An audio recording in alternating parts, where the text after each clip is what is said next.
Star Indian batsman और captain Rohit Sharma versus Pakistan के star batter फखर जमान। भाई आज हम कंपैरिजन करने जाए।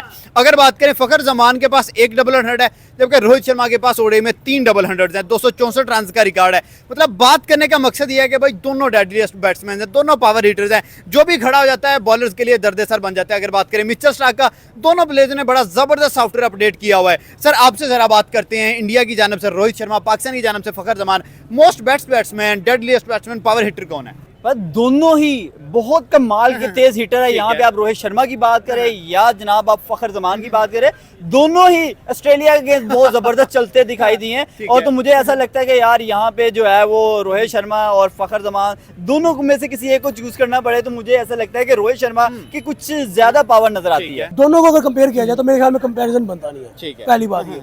दूसरी बात ये, हाँ इनको हम रेट कर सकते हैं कि रोहित शर्मा अगर 10 में से 10 रेटिंग ले रहा है तो कहीं ना कहीं फखर जमान भी 10 में से 8-9 रेटिंग ले रहा है, क्योंकि वो भी अच्छा बैट्समैन है। इन शॉर्ट अगर कहें तो दोनों तगड़े प्लेयर्स हैं, दोनों अपनी अपनी जगह पे, अपनी अपनी क्लास में, अपनी अपनी कैटेगरी में बेस्ट प्लेयर है मेरी नजर में। अगर बात की जाए रोहित शर्मा की या फखर जमान की, रोहित शर्मा की एक अपनी क्लास है, दोनों खेलते सेम है। मतलब पावर प्ले में दोनों आते हैं और ऐसा ऊपर से स्टार्ट देते हैं कि अगली टीम को तहस नहस बचा के चले जाते हैं। 10 ओवर एक टीम का बंदा खेल जाए, सपोज करें फखर जमान 10 ओवर खेल गया है तो अपनी टीम को 100-125 तक ले जाएगा। और अगर रोहित शर्मा खेल गया है तो वो अपनी टीम को ले जाता है। लेकिन अगर लेफ्टी और राइटी की बात की जाए तो ये थोड़ा सा डिफरेंस आ सकता है, क्योंकि ये एक अलग चीज़ हो जाती है। क्योंकि ज्यादातर जो बैट्समैन है और जो बॉलर्स है वो राइटी होते हैं, बिल्कुल। तो वो जो लेफ्टी होता है, लेफ्टी बैट्समैन होता है, उसको खेलने में आसानी होती है। और देखिए अगर रोहित शर्मा की बात की जाए तो रोहित शर्मा हमेशा लेफ्टी के आगे फंस जाता है। उसके आगे जब मारता है फिर मिचेल स्टार्क की तरह 29-29 रन मारता है, 4-4 छक्के मारता है। देखिए वो कभी कभी मार लेता है, लेकिन अगर आप देखें एक दफा उसने वो 4 छक्के मारे, लेकिन ये देखे कि वो आउट कितनी दफा हुआ है। 3 से 4 दफा हामिद से एलबीडब्ल्यू आउट हुआ है, वो बोल्ट से आउट हुआ है, वही बात करते हैं। जब अंदर आ रहा होता है, स्विंग हो रहा होता है बॉल, तब उससे मसला होता है। लेकिन अगर राइटी बॉलर हो तो वो खा जाता है। ये चीज़ है कि अगर दोनों अपने कंट्रीज के लिए बहुत अच्छा खेल रहे हैं। अगर आप अभी सीरीज देखें, श्रीलंका के साथ सीरीज हुई है, वो तीनों मैचों में उसने ऐसा परफॉर्म किया है कि कोई भी बैट्समैन जो है वो ऐसे खेल रहा होता है जैसे भाई विकेट पता नहीं क्या 60-70 का स्ट्राइक और इसका 150 स्ट्राइक, वो ना विकेट में पता नहीं क्या ऐसी चीज़ है कि इतना फंस के खेल रहे होते हैं। वहीं रोहित शर्मा मार रहा है ऐसे जैसे विकेट में कोई मसला ही नहीं है। तो अगर इनकी कंपैरिजन किया जाए तो मैं समझता हूँ कि जितनी रोहित शर्मा ने क्रिकेट खेली है, रोहित शर्मा 2007 से क्रिकेट खेल रहा है और टीम के साथ कंटिन्यूसली चल रहा है, वो कभी ड्रॉप नहीं हुआ। ये आप चीज़ आपको शायद पता हो, वो ड्रॉप नहीं हुआ 7 से लेके 24 तक। और अगर फखर जमान की बात की जाए तो इससे कभी आप नंबर 1 पे खिला देते हैं, कभी आप 1 डाउन खिला देते हैं, कभी आप 2 डाउन खिला देते हैं। तो ये एक चीज़ अफेक्ट करती है कहीं ना कहीं प्लेयर को, करती है। लेकिन दूसरी तरफ अगर आए स्ट्राइक रेट की बात की जाए, स्ट्राइक रेट दोनों का आउटस्टैंडिंग है अपनी तरफ से। विराट इसकी बात की जाए, इसने जो अपना एक बेस्ट इनिंग खेली है वो न्यूजीलैंड के खिलाफ खेली है। इसकी बात की जाए, अगर रोहित शर्मा की बात की जाए तो रोहित शर्मा ने जो 264 मारा है, मेरे ख्याल से वो श्रीलंका को मारा है। तो वो जब उसने मारा था तो उनके बड़े अच्छे बॉलर्स थे, था, बड़े आम बैट्समैन नहीं थे। तो अगर रेटिंग की बात की जाए तो मैं समझता हूँ कि अगर रेट किया जाए तो मैं समझता हूँ कि जो रोहित शर्मा वो आउट ऑफ 10 है, 10 और 10। और इसकी बात की जाए क्योंकि फखर जमान को आप 9 या 8 दे सकते हैं। उसकी वजह यह है कि अभी उसने उतनी क्रिकेट नहीं खेली जितनी रोहित शर्मा खेल चुके हैं। और डेड लिस्ट और बेस्ट बैट्समैन अगर कहे जाए तो मेरे ख्याल में दोनों बैट्समैन डेड लिस्ट हैं और बेस्ट भी हैं, क्योंकि दोनों की कैटेगरी डिफरेंट। हाँ इनको कंपैरिजन हमारा करना बनता नहीं है, क्योंकि कंपेयर किया जाए स्टैट्स के ऊपर, कंपेयर किया जाता है उनके बैटिंग ऑर्डर पर, कंपेयर किया जाता है उनके कह लें बैटिंग स्टाइल के ऊपर। अब Rohit Sharma right hand batsman है, ऊपर से ओपनर है, ठीक है, और एग्रेसिव ओपनर है, ठीक है। फखर जमान जो मिडिल ऑर्डर का प्लेयर है, लेफ्ट आर्म प्लेयर है, ठीक है। मेरे ख्याल में कंपैरिजन एज अ प्लेयर नहीं करना बनता इनका। हम ये कह सकते हैं कि पावर हिटर कह लें या अच्छा कौन खेल सकता है, इनको रेट कर सकते हैं, ठीक है। अब देखिए रोहित शर्मा जो मशहूर है अपनी पुल शॉट से मशहूर है, ठीक है। उसका पुल शॉट इतना को मजबूत है कि वो जब भी पुल शॉट खेलता है ना, वो कंफर्म है वो बॉल बाउंड्री से बाहर ही है, चाहे वो चौका है चाहे वो छक्का है, वो बॉल बाउंड्री से अंदर नहीं रहता, ठीक है। और फखर की अगर बात की, फखर बेस्ट है यॉर्कर लेंथ में, यॉर्कर उठाने में बेस्ट है, ठीक है। तो यहाँ पे ये बात आ जाती है कि दोनों की कैटेगरी डिफरेंट है, दोनों की क्लास डिफरेंट है, दोनों डिफरेंट टाइप के प्लेयर्स हैं, ठीक है। और ऊपर से दोनों का फॉर्मेट भी डिफरेंट है, एक राइट हैंड है और एक लेफ्ट हैंड है। हाँ हम ये कह सकते हैं दोनों के जो 6 पावर है ना वो बहुत स्ट्रॉन्ग है, क्योंकि रोहित शर्मा जब छक्के के ऊपर चलता है छक्के की मशीन बनता है बिल्कुल। तो उसका फिर बाउंड्री के बाहर ही बॉल होता है, हवा में ही बॉल होता है।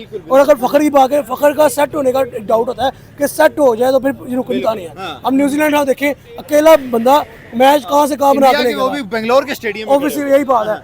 अब क्या बात थी, वो सेट हो गया था उस पिच में, ठीक है, फिर उसने तगड़ी के नाच नहीं रहा न्यूजीलैंड को।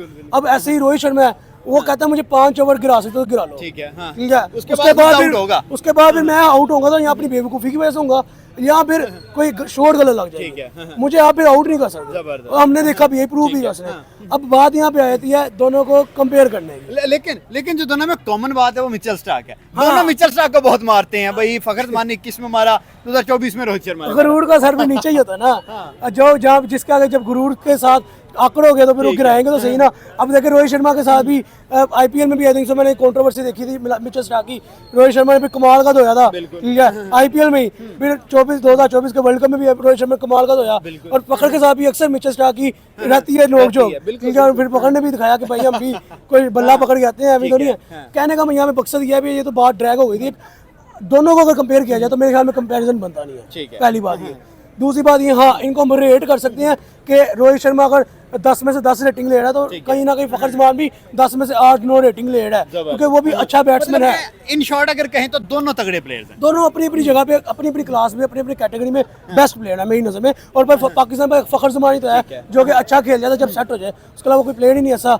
बाकी बात यहाँ पे एंड होती है कि यार कंपैरिजन नहीं बनता इन दोनों का। तो मुझे ऐसा लगता है यार ये टफ टाइम दे सकती है ऑस्ट्रेलिया जैसी टीम को। और ऑस्ट्रेलिया दे कह सकते हैं, देते हैं भाई। देते फखर हैं, जमान ने भी बिल्कुल मारा ऐसे ही हुआ है, रोहित शर्मा ने मारा हुआ है। नो डाउट सर, जैसे आपने कहा कि ये हमेशा से ही आप देखेंगे वो आज भी ऐसे खेलते हैं जैसे रोहित शर्मा देखे T20 के प्लेयर नहीं है, हाँ। लेकिन आज भी वो ऐसा खेलते हैं जैसे वो T20 के प्लेयर होते हैं। T20 से रिटायर है, ओडीआई में Retired T20 है। खेल रहा है। बिल्कुल बिल्कुल। और मैं यहाँ पे अगर आप बात करें ऑस्ट्रेलिया के अगेंस्ट या किसी भी टीम के अगेंस्ट, भाई रोहित शर्मा का तो भाई ओब्वियसली बल्ला चलता ही नजर आता है, लेवल ही कुछ हो रहा है। अब फखर जमान तो भाई किसी ना किसी मैच में चलता है, लेकिन वो तेज हिटर जरूर है। लेकिन यहाँ पे हम सारे का सारा क्रेडिट देते हैं तो भाई रोहित शर्मा को देते हैं। भाई वो रोहित शर्मा जो है वो एक एज ए कैप्टन के अलावा जो वो तेज हिटर है, हिटमैन का नाम ऐसे नहीं दिया जाता, क्योंकि एक एक्सपीरियंस प्लेयर है और उसे पता है कि अपनी टीम को मैनेज कैसे करना है और खुद कैसे प्ले करना है। बिल्कुल ऐसा है। और जब आपको ये सारी चीजें मैनेज करना आती हो तभी आप जाके किसी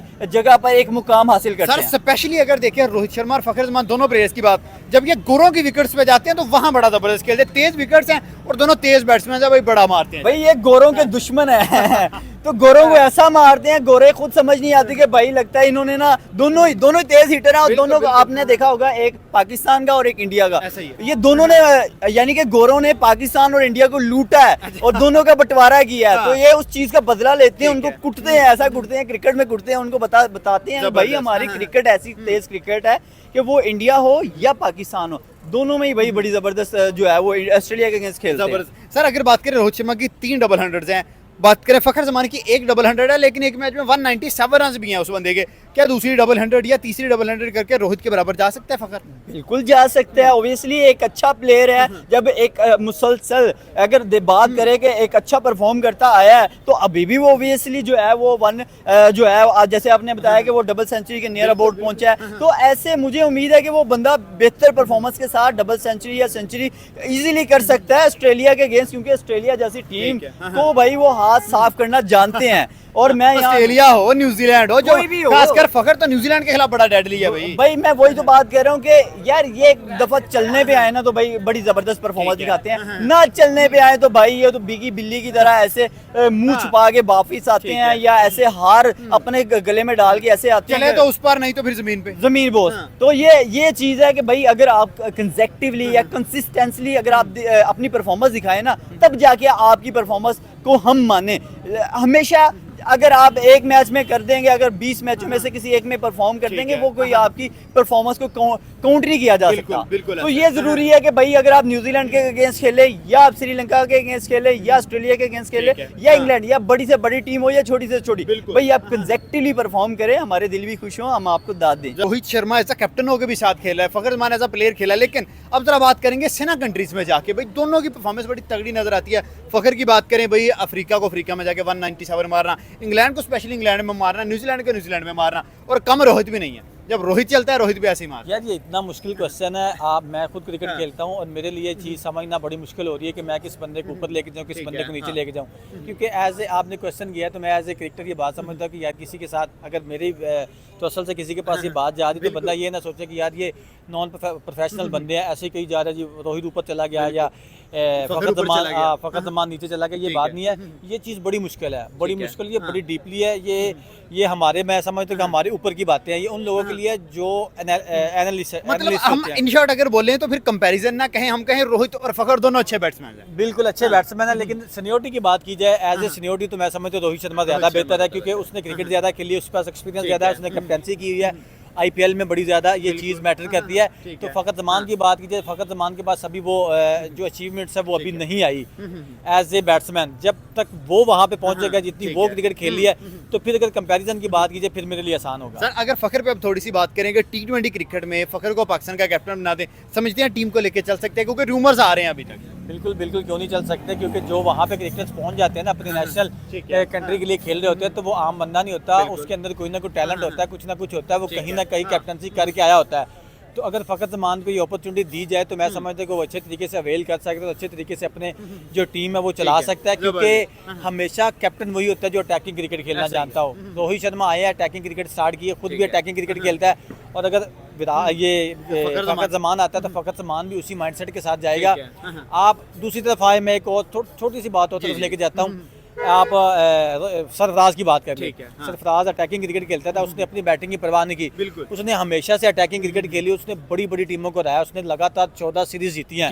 ये बहुत बड़ा रिकॉर्ड है कि 14 सीरीज आपने लगातार अभी तक रिकॉर्ड है, अभी तक रिकॉर्ड है। तो यही चीज़ होती है कि अगर आपका माइंडसेट अटैकिंग है तो आपने अपने प्लेयर्स को भी उसी तरीके से तैयार करना था कि भाई आप जाएं ओपनली आप खेलें, आपको कोई मसला नहीं, आप आउट होकर भी आ जाते हैं, तो आपको ये नहीं कहा जाएगा भाई तू की करके आ गया। तो ये वही चीज़ है कि रोहित शर्मा और इसकी फ़खर ज़मान कैप्टन बना दिया जाता है तो वो भी अटैकिंग क्रिकेट की तरफ जाएगा। सर लास्ट क्वेश्चन, फ़खर ज़मान के कैलिबर का कोई इंडिया से प्लेयर और रोहित के कैलिबर का कोई पाकिस्तान से प्लेयर कौन होगा? नहीं, दोनों में नहीं है, दोनों में नहीं, दोनों में नहीं है, अपनी अपनी अलग इंडिविजुअलिटी रखती है। बिल्कुल बिल्कुल बिल्कुल। देखिए रोहित शर्मा के मुकाबले में अगर आप बात की जाए तो पाकिस्तान में एज ए राइट हैंडेड कोई भी नहीं है, उस जैसा अभी तक कोई नहीं आया। और अगर लेफ्टी की बात की जाए तो उनके पास ये आया था गौतम गंभीर लेफ्टी था, और उसके बाद उनके पास शिखर धवन आया था लेफ्टी। अभी अभिषेक अच्छा खेल रहा है, अभिषेक अच्छा खेल रहा है, ये ऋषभ पंत भी अच्छा खेल रहा है, लेकिन वो वाली क्लास अगर आप बात कीजिए कि फ़खर ज़मान के साथ सीनियर नहीं, सीनियर हट के भी वो वाली क्लास अभी इनमें नहीं आ सकती, ये चीज़ है।